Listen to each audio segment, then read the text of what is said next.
Vamos. Descubrir como como correr el telón y verse uno y narrar lo que uno se ve de uno mismo, ¿no? Sí, ya ahí sí. lo tengo ahí me parece extraordinario eso de la juventud, porque eso determina mucho mi vida. Bueno, entonces empecemos. Dígame. ¿Será que tipo hablar con otra persona de acá? Sí, hágale, nosotros tenemos micrófono. Hágale, aquí hay micrófono, sí. 30 minutos. Bueno, entonces empecemos la entrevista. Más que una entrevista es el saludo, una charla con el doctor Rubén Fernando Morales Rey, ex juez de la República. Vamos a conocer un poco más de su vida. Y bueno, empecemos por el principio. Doctor Rubén, ¿dónde y cuándo nació? Bueno, Rubén Fernando Morales Rey nació en Málaga. Yo soy ciudadano inscrito de Málaga, Santander. Yo tuve mi crianza entre estas dos ciudades, entre Málaga y Concepción. En ese periplo tuve, creo que añoro lo feliz que fue mi infancia. ¿Qué año estamos hablando? Estamos hablando de 1952. Un año después de mi nacimiento se registró ya la dictadura de nuestro paisano, Rojas Pinilla, pues porque la familia está ligada a Samuel Moreno Díaz. Por eso allá llaman todas las propiedades de ahí de la loma las faldas de las Díaz. y recuerdo perfectamente a los 3, 4 años esas situaciones, esos movimientos históricos ahí en la nublosa de los ojos de esa edad. Bueno, feliz. Mis padres, Inés Rey Hernández,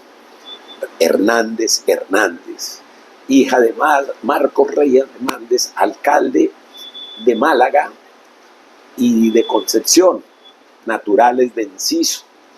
Ellos, mi padre es Rubén Morales Acero, médico cirujano, migrante. Su abuela fue migrante de la Floresta, boyacense, somos boyacenses por eso.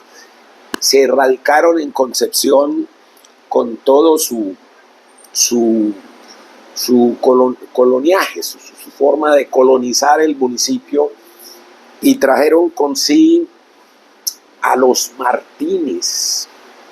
Vinieron con ellos muchas familias que se instalaron ahí en Concepción, como los Medrano, como todas las familias que de una u otra forma construyeron parte de lo que es hoy nuestro municipio.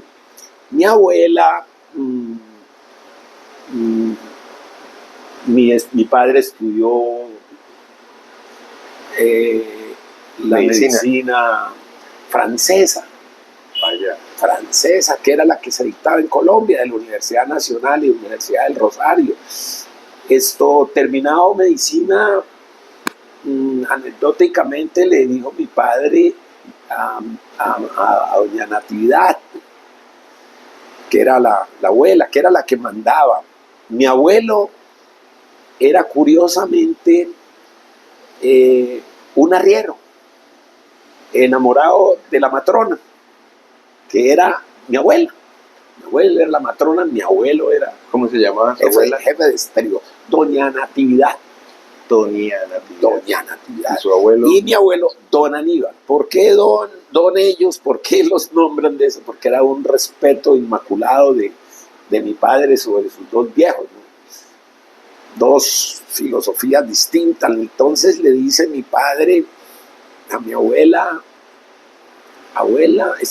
mamá, ya terminé, usted tiene un hijo médico, cirujano, residenciado en cirugía, me tengo que ir. porque yo estudié la medicina francesa y aquí no puedo continuarla.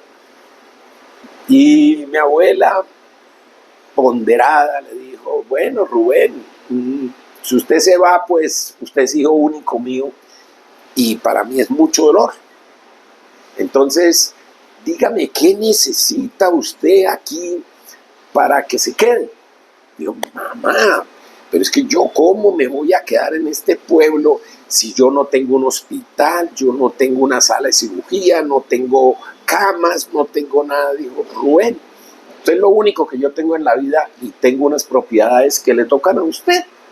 Voy a disponer de eso y yo le hago un hospital con todo lo que quiera, ¿no? Entonces, mi papá se fue con los arquitectos y diciendo y haciendo, sacó el lote ahí en el municipio y le hizo el hospital, del cual mi padre fue 50 años. En Director. Concepción. Sí, Concepción, director 50 años. Y ahí también trabajaron mis hermanos. Mi hermano Carlos estuvo en la dirección un tiempo y mi hermano Arturo, que también es médico, tuvieron un tiempo en la dirección. ¿Ese edificio no existe? Él sí existe y trabajaba con un médico otorrino, Marco Antonio Caballero. La mitad tiene el nombre de mi padre, ¿no? Del fundador, y la otra mitad se la hizo y se la construyó y le puso el nombre de Marco Antonio Caballero, que era un médico de Floresta, curiosamente también, y tenían una amistad muy grande desde Bogotá. Entonces, yo en ese ambiente familiar fui feliz porque tenía lo que un ser humano puede tener, que es los ríos, las quebradas. Nuestra amada quebrada de la Magnolia. El que no se haya bañado en la quebrada de Magnolia de Málaga, podemos decir que no es malagueño porque no ha recibido el espíritu de la selva y de espíritu ese indómito de nosotros en las locuras de cachar escuela por irnos para la quebrada a pescar renacuajitos, de esos pescados pequeñitos que adorábamos eso. Entonces, esa vida entre la Magnolia y la quebrada del bosque y las fincas de mi padre, que eran la herencia de nosotros, de mi papá, fue una vida de muy, muy bella. Recuerdo a Ángel María Rojas, que nos llevaba a las cacerías, cuando eso era absolutamente válido. 20 caballos subían, todos con armas y perros de cacería, ¿sí? de los ricachones de aquí del centro y de Bogotá, que guardaban perros y hacíamos cacerías con la emoción que eso tenía, sin lo ecológico de ahora de matar nuestros venados. Acabamos con los venados y los traíamos para el Corpus Christi, para adornar a Cristo con una cuestión que hoy es ecológica, un ecocidio, ¿no? Entonces, compañero Mauricio, en eso de los ríos y en eso de la cacería y de las caucheras, yo era muy, muy travieso. Yo era muy travieso, muy travieso. ¿Cómo le fue en el colegio? En el colegio mal. ¿Por qué? Mal, muy mal, porque es que resulta que yo me la pasaba más observando la vida que observando esas matemáticas que no servían para nada, las odiaba. No me aprendí las tablas de multiplicar y no me las sé. Si un periodista como usted me pregunta 9 por 7, creo que es 63, una joda por ahí. Pero yo no me las sé de memoria, porque no me las quise aprender, porque por ese espíritu como salvaje que yo llevaba por dentro. Era muy inquieto en los juegos, en las maras, en los viajes.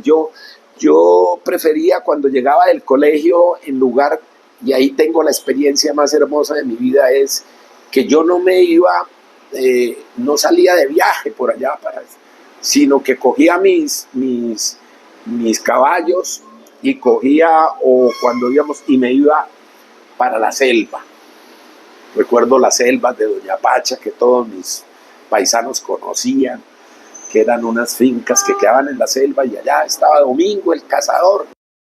Recuerdo esas vidas con una felicidad Impresionante. Luego, cuando estuve en el colegio, llegaba a vacaciones, cuando no iba al ejército, porque allá nos tenían en el ejército. Cuando era el ejército, las vacaciones las pasábamos prestando el servicio militar, pero las otras vacaciones, a mi padre y a todos los vecinos del redondo de la plaza, que eran los dueños del municipio, Doña Flor, Don Felipe, Bonifacio,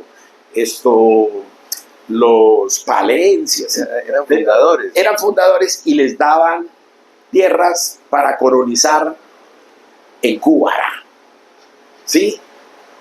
Y reservas por eso. Reservas.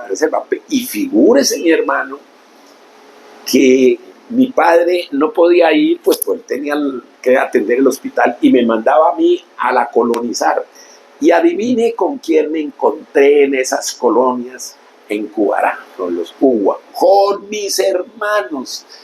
Yo hice toda la carrera de Derecho, pero nunca aprendí tanto Derecho como mis hermanos Uwa, los sabios. Ahí vamos. Ahí va. ¿Cómo hizo por qué se interesó en el Derecho? Después en el colegio, ¿cómo llegó a estudiar Derecho? La estudiada mía de Derecho fue un accidente de la vida, de las circunstancias, de los exámenes y de los tiempos. Mi padre, yo tengo recuerdos inmensos de mi padre. Tenía para mí preparado ya que debía ser médico, para dejar su raíz y su hospital en manos de alguien, y ese alguien era yo. Y habló con Arturo Aparicio, que era el rector del Rosario, que era íntimo amigo de él, pues lo quería mucho porque en esos ir y devenir eran unos oligarcas finos, muy finos. Extremal, el club de Málaga era de lo más elegante que había en cualquier parte, porque los que iban a estudiar eran los ricos, los pobres no iban a estudiar porque no podían. Iban a caballo, imagínense. ¿Quién iba a pagar un viaje para Bogotá? Entonces Arturo Aparicio en eso le ofreció a mi padre pues mi cupo, y yo iba para el Rosario. Llegamos en enero y fuimos donde Arturo Aparicio al Rosario a matricularme, que ya le había dicho que llegara y que viniera en esa fecha. Y resulta que para nosotros llegamos en febrero y ya habían empezado. Se demoraron las bestias. Se demoraron las bestias por el camino, lo que fuera, y habían empezado, y entonces quedaron con Arturo, con el doctor Arturo, que viniera en julio, que empezaba el otro semestre. No, pero venga, en serio, ¿no iban en bus, en flota? No, en flota, pero sí. la flota sí venía. La flota venía común y corriente. Mi padre era el que vino en burro. Mi padre era el que viajó para su carrera, toda su carrera, desde Concepción, en las mulas de mi abuelo y de mi abuela, venían hasta Santa Rosa, y ahí ya había transporte. Pero de ahí allá venían en mulas, que eran las que usaban, y venían los de Cúcuta y llegaban y se hospedaban. Mi casa es una hospedería donde llegaban caballos y señores y se transportaban, cambiaban caballos, iban hasta Santa Rosa. Entonces llega a la Universidad de Rosario. Llego a la Universidad de Rosario, donde íbamos tarde. Y entonces, carajo, que se espere hasta julio. Bueno, yo me quedé ahí en Bogotá, me iba a quedar ahí en julio. Y mi cuñado Víctor Uribe Azuero, que era profesor de la Universidad Gran Colombia, casado con mi hermana mayor, él me dijo, le dije, hermano, ¿yo qué hago? Póngame a trabajar allí en su oficina, haga alguna vaina. Dijo, no, hagamos una cosa, métase, que yo tengo aquí en la rectoría quien me ayuda, y métase a estudiar Derecho mientras tanto, y usted en julio se va con su papá para el Rosario. Me metí allá. Y empieza la filosofía a rondar por mi alma. ¿Qué años? Eso de 87, 80. Yo tenía 20, del 80, 1980. Yo gané el premio de las Naciones Unidas en el 87 y en y yo en el 80, 4 años antes era la matrícula. Año 80. Año 80 y me matriculé en la Gran Colombia, super goda. Pero tuve profesores que me despertaron a mí las ganas de la filosofía. Esteban Bendedo Olivella, el extraordinario Esteban Bendedo, director de mi tesis. Duré 2 años haciendo la tesis. Me demoró el grado 2 años, pero me la laurearon por cuenta de ¿Qué era la tesis? La tesis era una tesis, se llama, como veíamos el marxismo-leninismo de la industria. Yo vivía en un país rural y mi alma era rural. Entonces yo me puse a entender el maoísmo, o sea, toda la parte mamerta, lo que se llama la realización de la industrialización socialista en el campo. Entonces, las tesis de toda la reforma agraria de Lleras y las reformas agrarias que tuvimos, un par de reformas que habían, de López, de todo eso, estudié. Mi tesis de grado fue de eso, y el título de mi tesis, laureada por una universidad conservadora, pero con el respeto que le tenían a Esteban, no se la iban a rechazar, porque él era socialista. Entonces, se llama el marxismo-leninismo en el campo. O sea, la industria para el campo, aplicada a Colombia. La saqué y mi especialización fue en lo que amaba. Para graduarme me gradué con la tesis y con la especialización que se llama, única que había en el mundo, en Colombia, se llamaba Derecho Agrario y Recursos Naturales, ¿sí? Y yo, como era mi línea y como era mi entusiasmo por la tierra rural, entonces hice mi tesis sobre eso, sobre Derecho Agrario y Recursos Naturales. Y curiosamente, bueno, yo me enamoré del derecho. Olvídese medicina. No, ya no. Olvídese medicina. Se acabó eso. Me olvidé del derecho y entonces llamaron el Enrique Peñalosa, el famoso Enrique Peñalosa, de Fadul y Peñalosa, el padre de Enrique. Es un escándalo terrible de Fadul y Peñalosa, pero en ese tiempo era secretario de la ONU. Era secretario de la Conferencia Mundial de Asentamientos Humanos en la ONU. Y Virgilio Barco era el presidente. Y la hija Carolina, que ya fue la cónsul, la canciller. La canciller, entre ellos 3, convocaron a un concurso universitario, ¿sí? Para hablar de eso, de asentamientos humanos y demás. Escribí 3 hojitas de mis impresiones de los indígenas, de mis impresiones del derecho, de mis impresiones de la filosofía, y no tanto de ellos, sino mi vida misma, lo que yo miraba en los reverdeceres de la ecología que apenas estaban haciendo. Nadie sabía qué era ecología aquí en el país. Se lo puedo decir con sinceridad, porque había 1, 2 o 3, estaban por allá los escritores de La Nacional y todo eso, pero nadie daba con el cuento. Y escribí 3 hojas que se llamaban Ecología. Como yo tenía mis inclinaciones y mi vista de una economía planificada, ecología. Es ecología planificada. Y miraba la vaina grave que teníamos, que eran las migraciones. Así se llamó mi escrito en 3 hojas. Y me gané el concurso universitario de eso, con esos 3 hojas. Si hubiera escrito 10 hojas, me habían dejado 10 meses. Me dejaron 3 meses en Vancouver, Canadá, con las Naciones Unidas, siendo yo expositor. Y yo fui, pues, preferido, y me levantaron muchísimo el ego, porque un chino de 20 años hablando en una conferencia mundial sobre ecología, planeación y migraciones, delante de Virgilio Barco, de Carolina, de Peñalosa, de todos los sabios del mundo, hablando yo de la filosofía sencilla, indígena.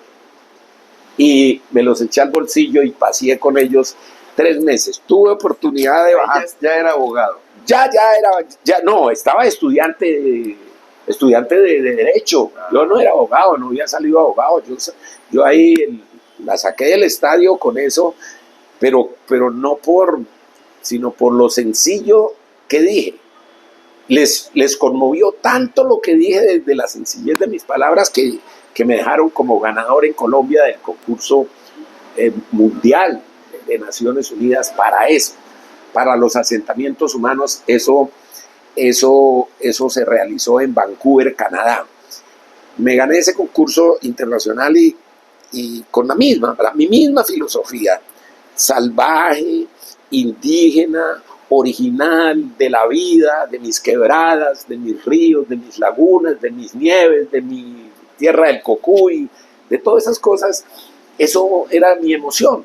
Y lo que yo he hecho, lo he hecho por emoción y por gusto, y a la gente le gusta que yo haya sido de esa manera.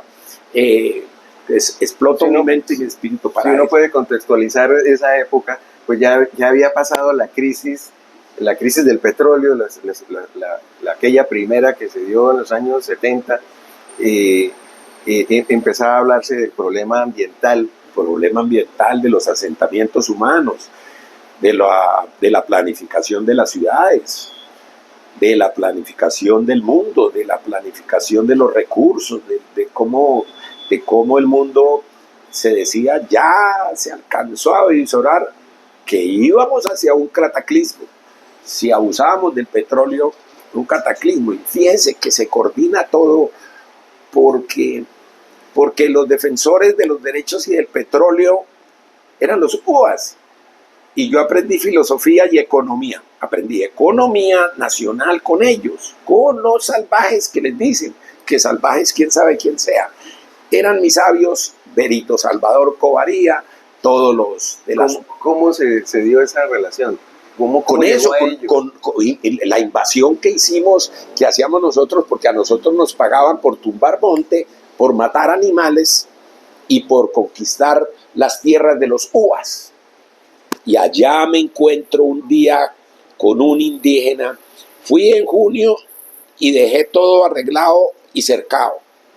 Iba en diciembre a revisar lo que yo había hecho y el monte que había tumbado para volverlo a tumbar y seguir ese proceso, que es un proceso largo.